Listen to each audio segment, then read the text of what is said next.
Good morning guys. সকালবেলা উঠেই দেখো আজকে কী কাজ নিয়ে বসে পড়েছি। যেহেতু ছেলেমেয়ের স্কুল নেই, আজকে শনিবার, সেই কারণে দেখো সব দিনতে উঠেই আমাকে তাড়াতাড়ি একটু মুছে নিয়ে রান্না বসাতে হয়।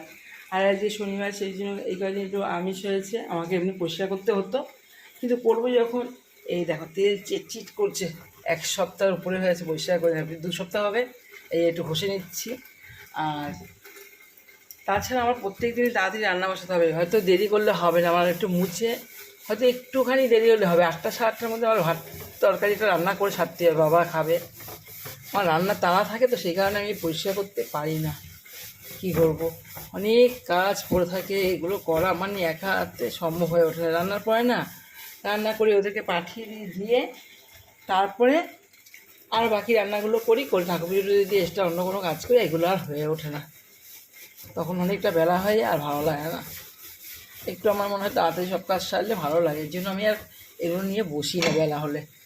দেখতে পেরেছো কী অবস্থা, যতটা পেরেছি করেছি, আবার একদিন করবো। আর রোববার তো হবে না আমার, রোববার মেয়েকে নিয়ে দৌড়াতে হয়, তোমরা দেখেছি ওই ভিডিওতে। রোববার পড়া থাকে, অনেকটা দূরত্ব, সেখানে নিয়ে যাওয়া নিয়ে আসা, সে কারণে আমার রোববার নিয়ে বসতে পারবো না। সে 11টার পরে এগুলো করে বসবো না, রান্না করব, তার জন্য রোববার দিন আর হবে না। সকালে বাবার জন্য একটু রান্না করে ওকে একটু করে জল বিস্কুট খাইয়ে নিয়ে পড়তে দিয়ে আসি, এসে আবার টিফিন কিছুটা তৈরি করতে পারলে করি, তারপর ওকে আনতে যাওয়া। এই কারণে রোববার দিন হবে না আমার। আর বললাম না, চিমনিটার জন্য এরকম হচ্ছে, চিমনিটা ভালো নেই। ইস কী অবস্থা, আঠা আঠা হয়ে যাচ্ছে। এটা খুলে ফেললে পারে, লোক না পাঠালে কী করবো বলো তো। চিমনিটা তো খুলতে পারছি না। এটা আঠার তেলটা যত রান্না হয় এখানে বসে বসে একদম সব চটচট করে পড়ছে, যতই বাসন মেজে রাখি, একটু রাখলে এরকম অবস্থা। যাই হোক, ছেলে মেয়ে ঘুমাচ্ছে এখন, আর এই পাশটা পরিষ্কার হয়ে গেছে, এই ঘর দরজা ঝাড়ু দেওয়া হয়ে গেছে, বাসন বের করে রেখে এসেছি। এগুলো পরিষ্কার করে তারপরে বাকি কাজটা সারবো। ওদিকে কাজ আছে, এগুলো সব গুছাবো।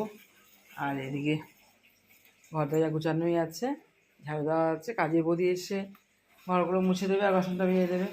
মাজলে কী হচ্ছে, আমার প্রচুর বাসন মাজতে হয়। এই দেখো, আমি সকালে কতগুলো বাসন মেজে নিয়ে এসেছি, এই যে এই বাসনগুলো সব মেজে নিয়ে এসেছি, কারণ সব বাসন দেওয়া হয় না, কাজের শেষ নেই। রাখছি বন্ধুরা, লাইক করো, কমেন্ট করো, শেয়ার করো।